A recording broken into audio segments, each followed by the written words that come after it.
HighBridge, a division of Recorded Books, presents The Burden, African Americans and the Enduring Impact of Slavery.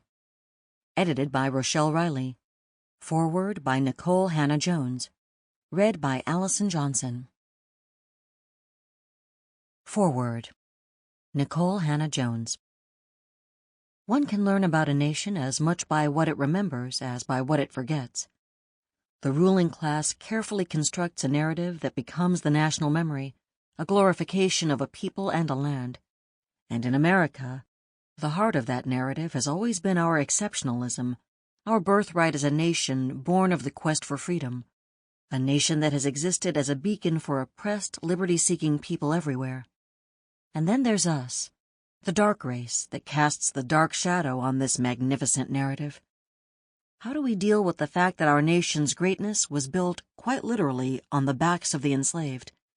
That our decision to deprive an entire race of people of the fundamental rights laid out so clearly in the Declaration of Independence predates the founding of our country by nearly 160 years? That after Thomas Jefferson penned this declaration, it would take 192 years for, legally at least, the beatific assertion, "all men are created equal," to include those whose ancestors were stolen from the African continent. How do we rectify these contradictions? By rendering them to obscurity. We pretend that slavery and the belief systems that sustained it were a mutation rather than our nature, that it was an unprofitable and paternalistic system of labor practiced by a small number of backward Southerners, not the economic engine that propelled this nation into one of the most prosperous the world has ever seen. Slavery is embedded in the very DNA of this great and conflicted country. It took the deadliest war in American history to force its demise, and then we simply replaced this system with another form of racial apartheid. This new system forced generations of Black Americans, like my grandparents and my father, born on a sharecropping farm in Greenwood, Mississippi, into a form of quasi-slavery that the Supreme Court condoned when it wrote in 1857 that the black man had no rights that the white man need respect. Entire frameworks were constructed to enforce this system of racial caste that allowed my ancestors to be stripped of their rights, their labor, their families, their bodies, themselves. Black people were barred from moving to some states, from remaining in certain towns after the sun went down, from living on certain streets, from buying homes in white communities, from attending school with white children, from swimming with their white neighbors, from checking out books at the libraries that their tax dollars helped pay for, from parking in whites-only parking spaces, from working jobs reserved for white people. Nothing, and I mean nothing, was untouched by the racial caste system that justified slavery. I was born in 1976, just 8 years after the violent throes of riots that inflamed more than 100 U.S. cities following the assassination of Dr. Martin Luther King, Jr. Had I been born just a few years before, I would have taken my first breaths as a citizen of a country where it was legal to deny me housing for no other reason than I was descended from the enslaved. Yet we learn almost nothing about this. Slavery is presented as an aberration in a still-striving nation. The years of Jim Crow that followed often summed up in our school history texts as an unfortunate blip that quickly ended after some black college students got ketchup and mustard dumped on their heads at a Southern lunch counter.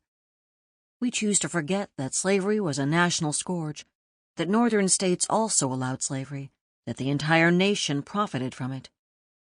Congress, after passing the 13th Amendment, realized that it was not enough to outlaw the institution of slavery, and so it passed civil rights laws in the 1860s to eliminate the badges of slavery as well.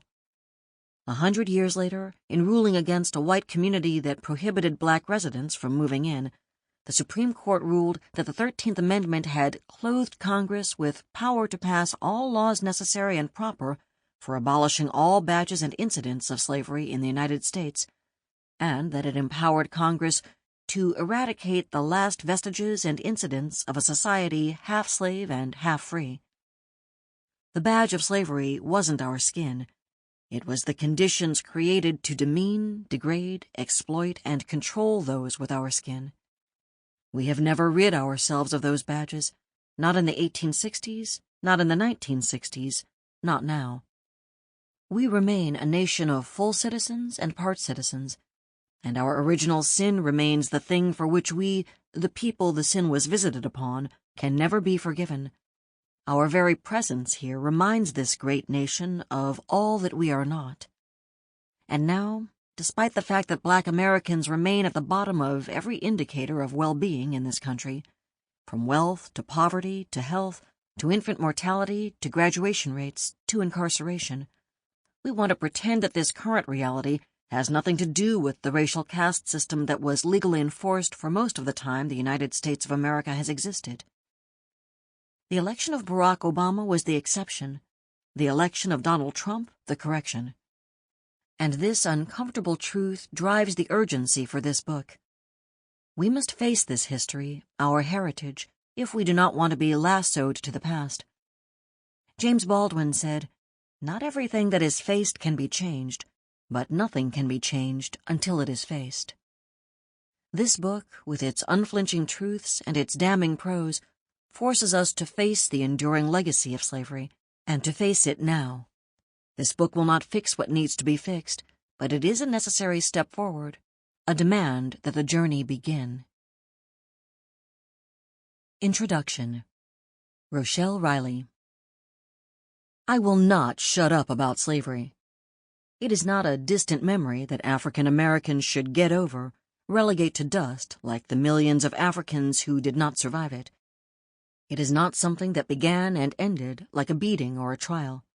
It was instituted and embraced to build a country. Then it evolved, and hundreds of years later remains ingrained in the way we live, whether we are those watching from an uncomfortable, sometimes guilty perch, or listing on the edge of despair and irrelevance every day. Slavery still matters, and for those who live with the burden of continued enslavement, the continuing assaults disguised as painful memories, the heinous misconceptions, the rampant criminalization, or the deliberate efforts to diminish our talent, it still hurts. It still affects our ability to achieve, to live in total freedom. Americans, black and white, have spent centuries recovering from a system of legal brutality that yielded to illegal brutality, that yielded to illegal discrimination, that yielded to covert discrimination that sometimes is not hidden at all. Much of white America has spent centuries race-splaining, mocking the idea that racism exists, or demanding evidence of it, or expressing sorrow about it while doing little or nothing to end it. Enslavement did not end. It just changed addresses. It slowly, over a century and a half, moved into the bastions of government and the headquarters of corporations, and the benches of the nation's courtrooms, and the desks of the nation's classrooms, and to our newspapers and television stations. Yes, as with most things, some of it is the media's fault. What America refuses to accept is what Dr. W.E.B. Du Bois predicted, that the color line would be the problem of the 20th century. There would have been no way for him to know that the system that corroded America then would continue to be the problem of the 21st century now, and that so many African Americans would be fooled into believing that slavery had ended. African Americans were enslaved longer than we have been free, and since emancipation have spent a century and a half fighting to make that freedom real. It is a battle that led to a 1954 court decision requiring fair education, a 1965 Act of Congress granting voting rights, and a 1968 Act banning housing discrimination, and we're still fighting to enforce those laws. We do that while battling a justice system that imprisons black people at more than 5 times the rate of whites, according to the Sentencing Project, a Washington, D.C.-based nonprofit that promotes criminal justice. That's not freedom. That's the clinging vine of slavery by another name still shackling a race. This project had been brewing in my head for years, but the pot boiled over 3 years ago when columnist Jack Kelly of the Pittsburgh Post-Gazette wrote this blasphemy. Slavery was horrible, but no black American living today has suffered from it. Most are better off than if their ancestors had remained in Africa. Columnists don't usually respond to one another. We respect one another's opinions, no matter how misguided. But I couldn't resist, and asked in a Facebook post, which African countries has he visited to feed his presumption? And what studies did he cite to show that nearly 3 centuries of forced labor and outlawed education had no impact on descendants who couldn't bequeath capital and lifestyle and wealth the way slave owners could? And if I hear one more ill-informed commentator criticize the disintegration of the black family as if slavery didn't disintegrate black families, separating mothers from daughters, husbands from wives, my scream will be heard for 3 states. This collection of narratives, essays, rants, and heartbreaking reveals is a response to the false idea that slavery wasn't so bad, that we should just get over it. I searched for voices to offer contextual affirmation of what I've felt, what I've seen, what I've reported in a 37-year journalism career. In this book are voices whose songs are sung in different keys, accompanied by different instruments, all sharing in their own way how they feel about an industrial system that continues to guide America. These writers offer their thoughts on carrying the burden, passing that burden to their children, and living with the damage that affects how America sees us and how we see one another. Slavery continues to color our journey darkly, always has, always will, until we put the burden down. The Burden. Rochelle Riley. The scene is seared into my memory. Red, just paroled from Shawshank Prison, works as a bag boy at a local grocer. He quickly packs a sack for a customer, then raises his hand to catch the manager's attention. "Restroom break, boss?" His white supervisor calls him over. "You don't need to ask me every time you need to take a piss. Just go, understand?" Red nods quickly, acquiescently. He goes to the men's room. As he stands over the urinal, his words in voiceover hang in the air. 40 years I've been asking permission to piss. I can't squeeze a drop without say-so." That is what prison did to a grown man in a fictional film, The Shawshank Redemption. That is what being enslaved did to a people. There are thousands and thousands of examples in written history that detail the physical brutality of slavery. But what America must pay more attention to is the emotional brutality that boils down to a single post-slavery word that has been as much a part of our living history as our flag: permission. Permission to speak, permission to vote, permission to work in jobs that allow us to use all of our talents, permission to drink from community water fountains, permission to dine at public lunch counters, permission to sit anywhere on public buses that our tax dollars fund, permission to provide our children with educations equal to those of their white peers, permission to embrace the freedom the Emancipation Proclamation lied about, permission to run for the presidency of the United States of America.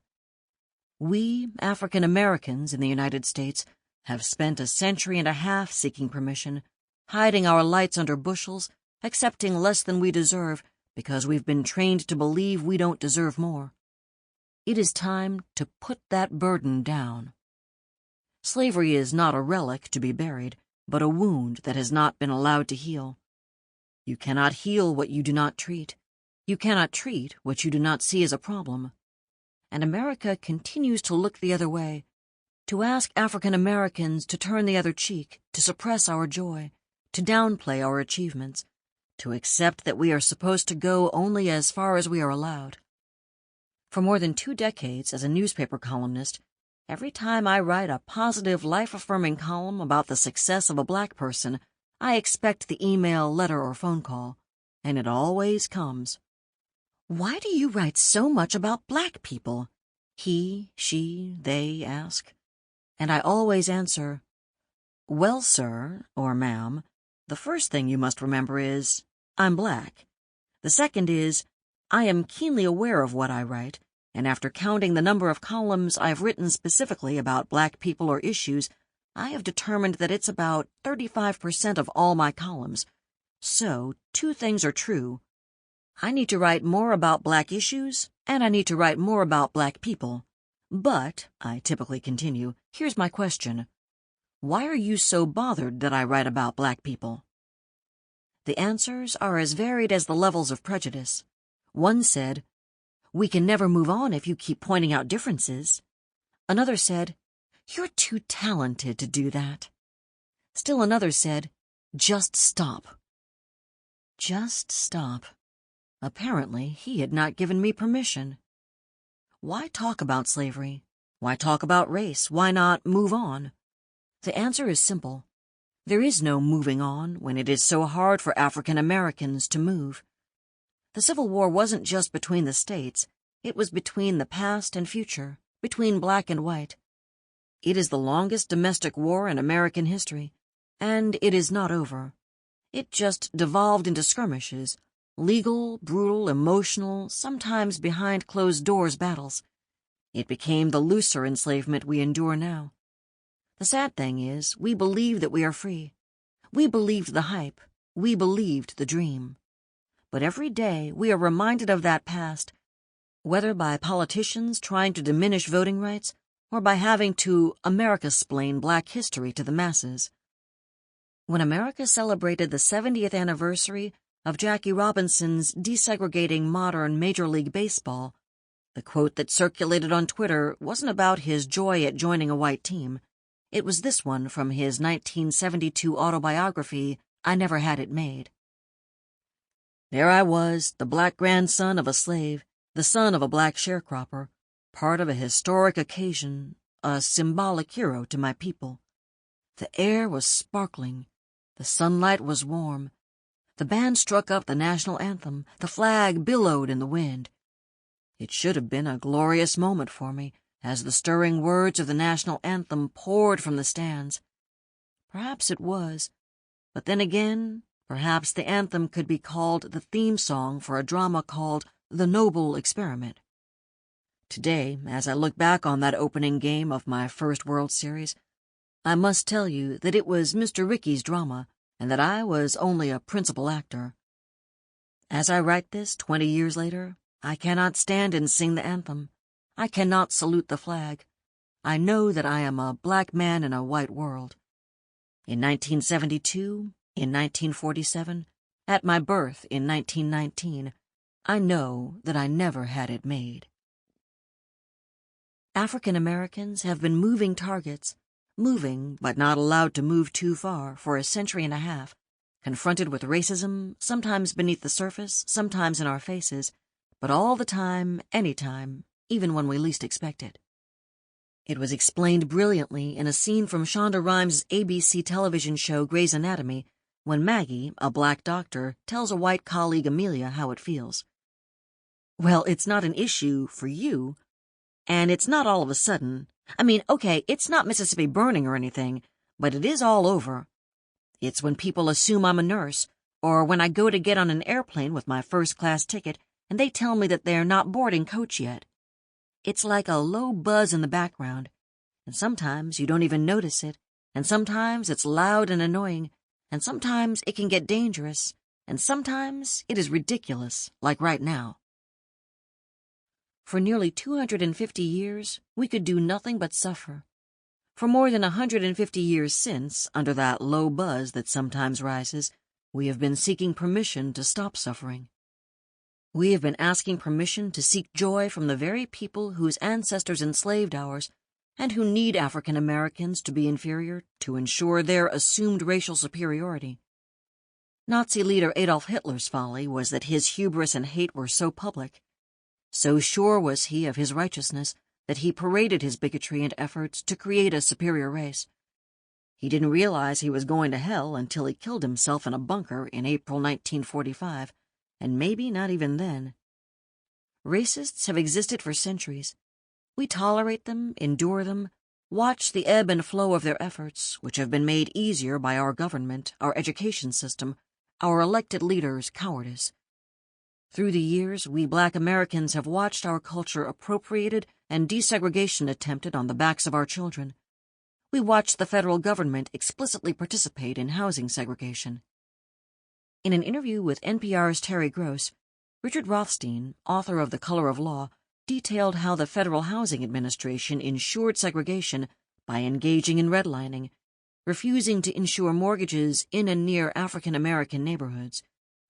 The FHA subsidized builders creating subdivisions for whites, with the requirement that none of the homes be sold to African Americans while African Americans were pushed into urban projects. The segregation of our metropolitan areas today leads to stagnant inequality because families are much less able to be upwardly mobile when they're living in segregated neighborhoods where opportunity is absent, Rothstein said. If we want greater equality in this society, if we want a lowering of the hostility between police and young African American men, we need to take steps to desegregate. That is easier said than done in a culture in which African Americans still are not treated equally by banks, and segregation remains easy to maintain. As recently as April 2017, a federal judge allowed a predominantly white suburb in Birmingham, Alabama, to secede from the predominantly black Jefferson County School District, according to a Washington Post report.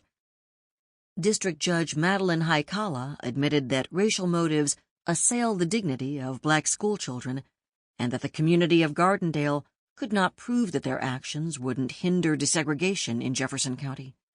But she allowed it anyway, ruling that parents deserve local control over schools, and adding that she was concerned for black students who had been made to feel unwelcome.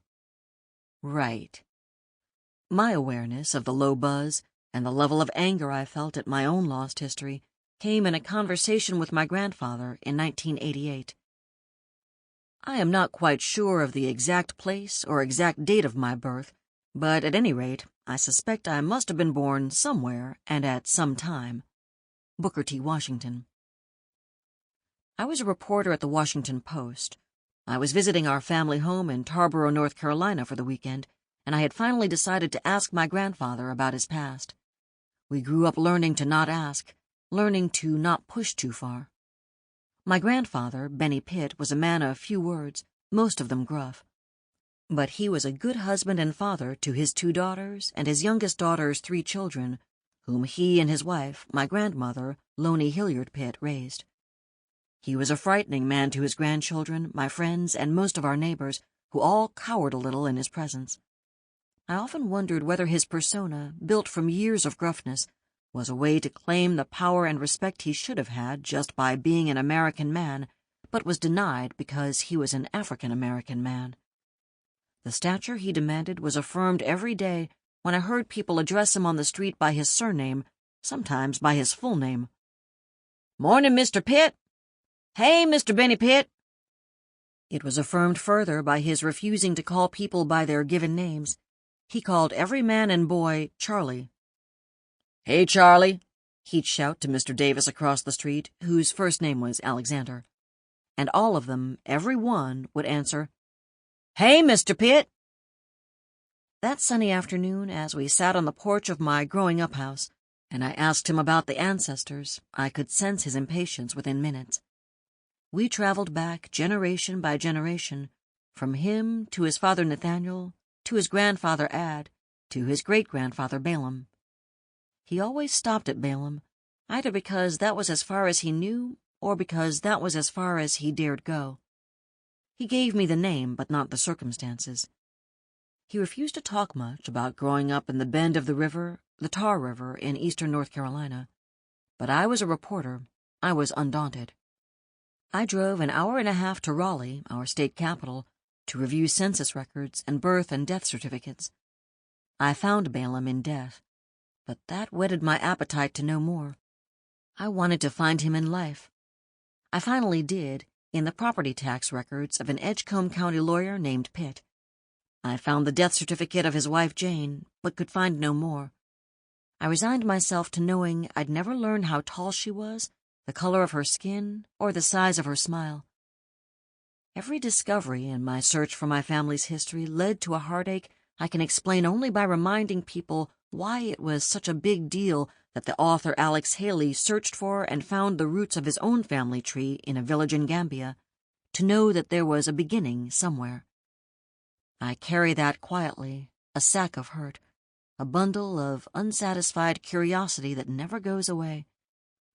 As I got older, I realized that I was looking for more than a beginning of my family. I was looking for an origin for the hatred, because the greatest burden I carried as a parent was knowing that I would have to give that burden to my daughter, that one day she'd be in a classroom with children who knew their grandparents and great-grandparents, and great-great-grandparents, and she never would. I counted the days until that would happen, by counting the days and weeks until someone would call that sweet-faced child nigger. She was 5. The little red-headed girl on the bus that carried them from their elementary school to daycare will never know the damage she did. My first thought was that it happened so much sooner than when it happened to me. My first time, years before, I was covering Richard Petty's birthday party at his sprawling estate in western North Carolina. A first-year reporter for the Greensboro Daily News and Record, I was the only black person among about 500 people on the grounds of his farm, and my notebook, in those days we carried notebooks, was my protection. I remember returning to the newsroom and mentioning what happened to our managing editor, Ned Klein, who called Petty and laid him low for what happened. 2 years later, I was working for the Dallas Times-Herald in the cop shop of the Dallas Police Department headquarters. Every day, I walked past the spot where Jack Ruby shot Lee Harvey Oswald and wound my way into that little room shared by my newspaper and the Dallas Morning News. Every day, we perused police reports searching for stories. A wonderfully gruff reporter who worked for the competition helped me determine what was worth my time. He told me to skip TNDs. "What are those?" I asked. "Typical nigger deals," he casually said. "You won't want those." Speechless, I couldn't tell whether I was more stunned that he said it or that he didn't consider me one. He turned out to be a great help some evenings, and his editors never knew that he occasionally double-checked to make sure I was aware of the big stories. I always was, but I still marveled at his concern. Imagine spending your life and your child's wondering not if you'd hear it, but when you'd hear it directed at your child. It wasn't just the word, it was the expectation. I came to loathe the word minority almost as much. When my daughter was in 4th grade at an advanced elementary school, she came home upset one afternoon. When I asked why, she said she made a 90 on her test, rather than 100. "Well, let's see what happened," I said. There were 9 correctly spelled words and 1 blank. She had missed quiche. "Honey, how did you miss that one?" "I didn't know what that was." "Yes, you do. It's the egg pie that we have at La Madeleine." "Oh, then she should have said egg pie." But my daughter added, "My teacher said it doesn't matter. I don't have to get the best grades because I'm a minority and we'll always be okay." Thank God we weren't on the freeway, or I might have caused an accident turning the car around in traffic. I chose to wait until the next morning to chat with her teacher, who I'm sure never, ever said that to a black child again. I became a room parent, at least for a few days, to make sure. The constant reminder of the attempt to make African Americans inferior was never clearer to me than when I realized how little American children learn about African Americans. One day, my dearest friend in Louisville, Joanna Now, went to pick my daughter up from school because I was tied up in news meetings. An hour later, she called me in tears to tell me she was on her way back. My heart stopped. "What's wrong? Is she all right? Did you have an accident?" She explained that when she arrived at school, my daughter, obviously upset, climbed into the car complaining about her class. It seems that, because it was Black History Month, her teacher had chosen to share a little history about black people in America. "She's so upset that the brown people didn't get paid, I don't know what to do," a desperate Joanna said, endearing herself to me forever. "I took her to McDonald's." One happy meal and music-filled drive later, my daughter arrived intact. But it opened my eyes to how necessary it was for me, and parents like me, to teach our children black history even while the rest of America ignored it. That was the seminal moment when I began a years-long campaign to lobby for American schools to teach all American history all the time, one America, one history. As I wrote in the Detroit Free Press in 2017, rather than acknowledge that America is still dealing with the vestiges of slavery, America has spent centuries trying to make that chapter and minority history and black Americans disappear in a miasma of assimilation governed by a curriculum that treats black accomplishments and contributions like minor commercials in a longer, more important narrative. If we want a united America, we cannot live in a country. Sample complete. Ready to continue?